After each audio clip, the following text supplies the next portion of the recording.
శ్రీమాత్రే నమః. ఈ రోజు మన ఛానల్లో ఒక కామెడీ షో జరిగిందనమాట.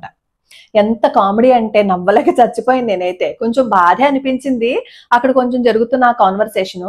వాళ్ళిద్దరు పెట్టుకున్న కామెంట్లు ఏంటంటే, అసలు నన్ను అడిగారు సమాధానం. అమ్మ, కాశీలోనేమో కాళికా అమ్మవారి ఆలయంలో ఒక పూజారి గారు గొంతు కోసుకుని చచ్చిపోయారంట, క్షుద్ర దేవతలని పూజించడం వల్లే అతను చనిపోయారంట కదా, దాని గురించి చెప్పండి అమ్మా అని.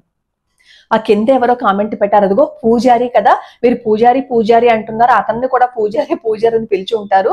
పూజారి అంటే శత్రువు, పూజ ప్లస్ సరి పూజకి శత్రువు, కాబట్టి అతను అలా పిలవకండి, అందుకే అతనికి ఆయుక్షణం అయిపోయిందని చెప్పి కింద కామెంట్. ఇలా వీళ్ళిద్దరు కొట్టుకుని ఆ కామెడీగా మొదలైన ఆ సంభాషణ కాస్త సీరియస్ వరకు వెళ్ళిపోయింది. నేను అనుకున్నాను, అయ్యి బాబా, ఒక్క పూజారి అనే మాటకి ఇన్ని కామెంట్లా అని. వాటిని నేను డిలీట్ చేశాను. అసలు పూజారి అనే మాటని ఇంత అపార్థం చేసుకున్నారా అని అనిపించింది. పూజారి అంటే ఒకటే మాట, అది ఒకటే పదం. నేను కొన్ని మాటలు ఇస్తాను, వాటిని విడగొట్టడానికి ప్రయత్నించండి. మాటకారి ఎలా విడగొడతారు? మాటకా ప్లస్ హరి అని విడగొడతామా?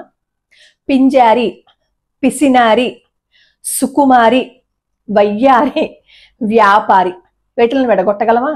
విడగొట్టలేం. అవన్నీ ఏంటి? ఒక ఏకపదాలు. అలాగే రహదారి చూడండి, రహదా ప్లస్ హరి అని మనం విడగొట్టగలమా? రహదారి అనేది ఒకటే మాట, ఒకటే పదం, దాన్ని విడగొట్టలేం. అందగాడు, దాన్ని విడగొట్టగలమా? విడగొట్టలేం కదా. అలాగే వీళ్ళు ఏం చేశారంటే, పూజారిని, పూజ హరి అంటే ఏంటి? శత్రువు, అంటే పూజకి శత్రువు, కాబట్టి అసలు పూజారి అనే మాట వాడకూడదు అని చెప్పి చెప్తున్నారు. పూజ హరి అంటే వాళ్ళ మాటల్లోనే విడగొట్టుకుందాం ఒకసారి, పోని పూజ ప్లస్ హరి విడగొట్టుకుందాం. హరి అంటే శత్రువు అని మాత్రమే కాదు, హరి అంటే విష్ణువు అని అర్థం ఉంది. హరి అంటే పరమేశ్వరుడు అని అర్థం ఉంది. అంటే విష్ణుమూర్తిని పూజించే వాళ్ళని, అలాగే పరమేశ్వరుణ్ణి పూజించే వాళ్ళని పూజారులు అంటారు. అంటే మనకి ఏమర్థం అవుతుంది? భగవంతుణ్ణి పూజించే వాళ్ళందరినీ కూడా పూజారులు అని అనొచ్చు అని మనకు అర్థం అవుతుంది. కాబట్టి పూజారిని విడగొట్టేసి పూజకి శత్రువు లాగా అనకండి. అలాగే ఎవరైనా సరే పూజారి అంటే అక్కడ వాళ్ళతో గొడవ పడి కాన్వర్సేషన్ పెంచకండి. మనకు ఒకవేళ తెలియలేదనుకోండి, అడగడంలో తప్పేం లేదు, కానీ తిట్టేసుకున్నాము అని అనుకోండి, అసలు విషయం తెలుస్తుందా? వాదన ప్రశ్న ఎప్పుడు మంచిదే. అది ఎప్పుడు ఎలా ఉండాలి అంటే చక్కటి వాతావరణంలో ఉండాలి. తిట్లతో మొదలవకూడదు ఏది కూడా. పూర్తిగా అర్థమైంది అని అనుకుంటాను కదా. ఇకపోతే ఈ కాశీలో జరిగిన సంఘటన ఏంటంటే, అమిత్ శర్మ ఆయన 7 సంవత్సరాలుగా కాశీలో ఉంటున్నారట. ఆయన కాశీకి వచ్చిన వాళ్ళకి కూడా చాలా సహాయం చేస్తూ, ఎక్కువగా ఎవరికైనా సహాయం కావాలి అన్నా, ఎవరికైనా సందేహాలు తీర్చాలన్నా తీరుస్తూ ఉండేవారట. కానీ కాళీమాతని ఉపాసిస్తూ ఉండేవారు. ప్రతిరోజు కాళీమాతను ఉపాసిస్తూనే ఉండేవారు. ఒక రోజు ఏమైందట, ఆయన గదిలోకి వెళ్ళిపోయి తలుపులు వేసేసుకుని బయటికి రాలేదు. భార్య అనుకుంది అప్పట్లాగే పూజ చేసుకోవడానికి లోపలికి వెళ్ళారు, తర్వాత వస్తారులే అని అనుకుంది. కానీ ఈ లోపు ఏమైంది, ఒక రోజంతా గడిచిపోయేసరికి అరుపులు వినిపించాయంట. కాళీమా కాళీమా కాళీమా అని అరుపులు వినిపించాయంట.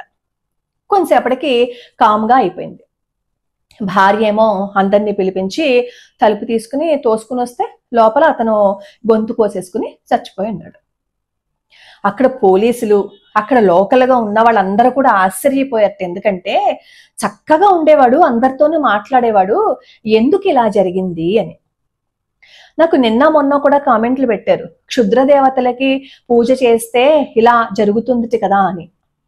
క్షుద్ర దేవతల మామూలు వాళ్ళ అనేది మనం ఆలోచిస్తే, మీకు గుర్తుందో లేదో, కరోనా వచ్చిన సమయంలో మదనపల్లి ఇన్సిడెంట్ జరిగింది కదా. మదనపల్లి ఇన్సిడెంట్ జరిగినప్పుడు కూడా అక్కడ వాళ్ళు ఎవరిని పూజించారు? పరమేశ్వరుణ్ణి పూజించారు. వాళ్ళు శివ శివ శివ అని 24/7 గదుల్లోనే ఉండడము, పూజ చేసుకోవటము, ఇవన్నీ చేయటం వల్ల వాళ్ళకి మెంటల్ గా ఏదో కొంచెం ఇబ్బంది ఏదో వచ్చి ఉంటుంటుంది. అక్కడ కూడా చాలా ఘోరమైన సంఘటన జరిగింది కదా. ఆ పిల్లలిద్దరిని ఆ తల్లిదండ్రుల పట్టున పెట్టేసుకున్నారు. అంటే ఇక్కడ మనం పూజించేది ఎవరిని అనే కంటే కూడా వాళ్ళ మానసిక స్థితి అప్పుడు ఎలా ఉన్నది అనే దాని మీద కూడా ఆధారపడి ఉంటుంది. మనం ఎవరినైనా పూజిస్తున్నప్పుడు అతికి వెళ్ళకూడదు.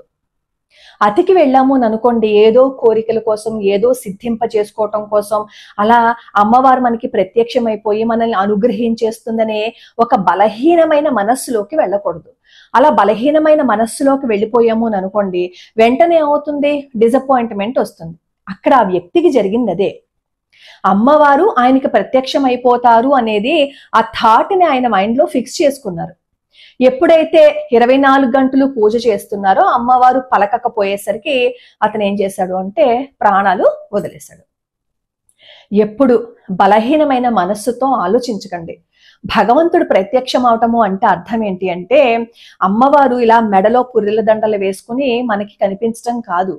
మనకి కష్టం వచ్చినప్పుడు, మనకి ఆపద వచ్చినప్పుడు ఏదో ఒక రూపంలో సహాయం చేస్తారు చూసారా, వాళ్ళందరూ కూడా మనల్ని రక్షించడం వాళ్ళతో సమానమే కదా. మనం అప్పుడు వాళ్ళని భగవంతుడు అని ఎందుకు పిలవకూడదు? ప్రతిదీ ఎలా ఆలోచిస్తున్నామంటే బాగా డెప్త్కు వెళ్ళిపోయి విపరీతమైన ఆలోచనలకు వెళ్ళిపోతున్నాం కాబట్టి అలా విపరీతమైన సంఘటనలు జరుగుతున్నాయి. ఇకపోతే మరి కాళికా అమ్మవారి ఫోటో ఇంట్లో పెట్టుకోవచ్చా? కాళికా అమ్మవారి ఫోటో ఇంట్లో పెట్టుకుంటే గనక నియమనిష్టలు ఉండాలి. అత్యంత మడి అవన్నీ కూడా మనం పాటించాలి. అవన్నీ పాటించగలము, మేము నియమాలన్నీ కూడా పాటిస్తాము అనేవాళ్ళు తప్ప ఇంట్లో అంటూ ముట్టు కలిపేసుకుంటాము, మాకు మడి ఆచారాలు అవి ఏమీ తెలియవు అని అనుకునే వాళ్ళు మాత్రం ఈ కాళీ అమ్మవారి ఫొటోస్ ఇంట్లో పెట్టుకుని మనం పూజ చేయటం కంటే కూడా లలిత అమ్మవారిలోనే, లక్ష్మీ అమ్మవారిలోనే అందరినీ చూసుకుంటూ నమస్కారం పెట్టుకుని, ఒకవేళ మీరు కాళికా స్తోత్రం చదవాలి అని అనుకున్నారనుకోండి, లలిత అమ్మవారి ముందే కూర్చుని ఆ కాళికా స్తోత్రం చదువుకోండి, తప్పులేదు. కానీ ఫొటోస్ అవి పెట్టుకుంటే నియమాలు పాటించవలసిందే. ఇంకొక మంచి వీడియోతో మళ్ళీ కలుద్దాం. లోకా సమస్తా సుఖినో భవంతు, సర్వే జనా సుఖినో భవంతు.